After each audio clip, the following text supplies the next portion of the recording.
why we believe that Angel Gabriel did reveal Excellent, right? Allah's word. So now, can I say go ahead, please. one thing? Yeah, you can tell about us you want. something previous in our conversation. Excellent. And it's going to sound funny, I like funny. and I'm going to make myself look foolish. No, you're not. Yeah, I will. I No, you promise won't. Go I'm ahead. good at it. Go ahead. The issue with Lot, you brought the focus to the problem being he slept with his daughters. Right.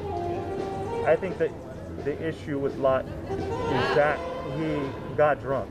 Agreed. Because once he got to a certain point of intoxication, he didn't even know anymore. First thing, you did not sound foolish. Well, because it makes me sound like I'm okay with him sleeping with his children. Let me go a step further and make myself look foolish and say that I agree with you.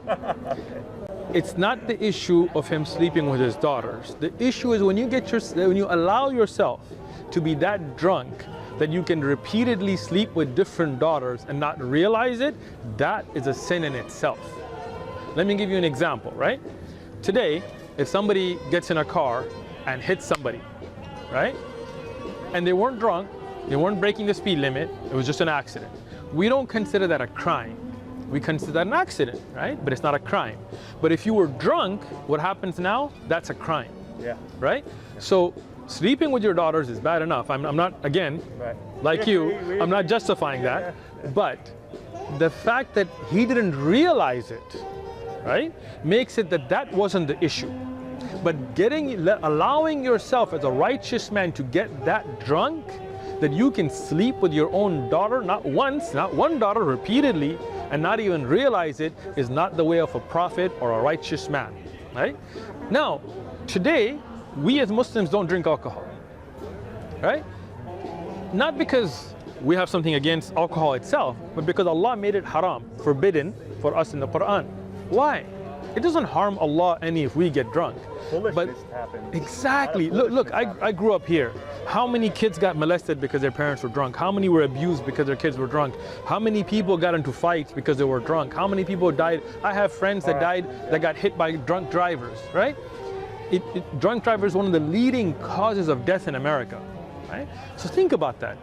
This is something that is unacceptable even in our society. If you get drunk and you may not realize it, you're that drunk and you molest your kids, right? In America, would you not go to jail for it, right? You would, right? Being drunk's not an excuse. You should not have allowed yourself to get that intoxicated, right? So we don't feel that a righteous servant would do something like that. It was right? premeditated by the daughter. No doubt, but it wasn't forced, right? Getting them drunk so that they True, but again, just think to our time. If your friend comes to you, there's a problem with him drinking. Yeah, to that extent, right? Now, if your friend comes to you and tells you, "Here's to take a shot of vodka," right? And their idea is, we're going to get this guy drunk, take him down to Body Logan, and get him in a fight. I'll tell you what. I got a friend that if somebody, he's been sober for about a year now. If somebody gave him one drink, probably won't be sober for another month. See, exactly. So people, now, if you're a righteous man, then you got to say no to that first drink. Then, if you know, right? If I as a Muslim, growing up, even though I grew up with Catholics and Christians, no Muslims in a way, I never drank alcohol in my life. I've never sipped alcohol, because I had a friend in school, and he got drunk and he got butt naked and he got on top of a table and started doing stupid stuff. And when I saw that, and this is actually middle school, right? I said, I never want to be like that. So I never drank alcohol in my life. Even though I wasn't religious, even though it wasn't about that. All my friends wanted to get me drunk. All my friends drank. 100% of them drank, except me. Every girl I knew, every guy I knew growing up, they drank, except me. But I never let it happen. Why? Because even then, I knew inside that if I got drunk, I would lose control. And if I lost control, I would do stupid stuff that I wouldn't do when I'm not drunk. So that means I shouldn't. So Lot, as a righteous man. It appears that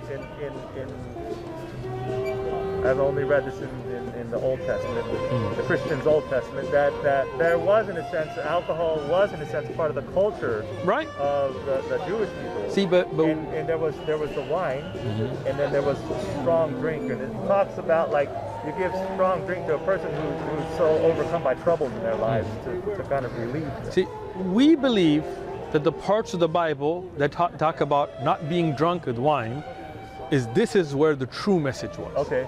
And we believe the other things which have been corrupted, talking about like what I just said. Like what you just said, and like David getting drunk and dancing naked and all this stuff that you find, and we believe this is all corruption. We don't believe Lot had sex with his daughters. We don't believe this. Because in the Quran, Lot is a righteous man, he's a religious man, he did God's work. In the Quran, he's a prophet.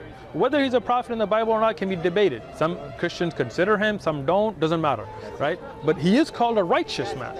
And to us, that means that part has been corrupted. Because so we have the final, preserved in its original language message.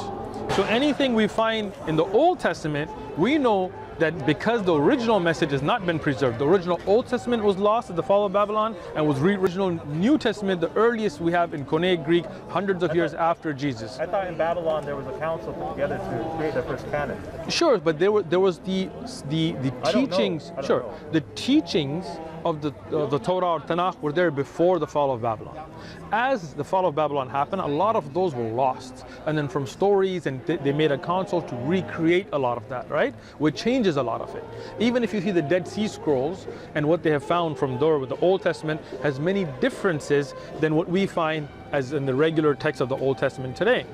And that's why a lot of it has still not even been released by the Israeli government. The Dead Sea Scrolls, a lot of them are still kept, like a lot of what's been kept by the Vatican that is not being released. There are many other Gospels that didn't make it into the canonized books.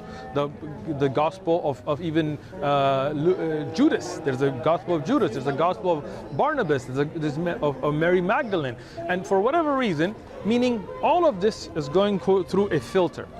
And a filter of people like the Council of Nicaea and Paul and Pope Damasus and others and King James. Like, who was King James? There also must be a sense of a council in Islam to say, like, this is the real thing. So now part is not the real thing. That's the beautiful thing about.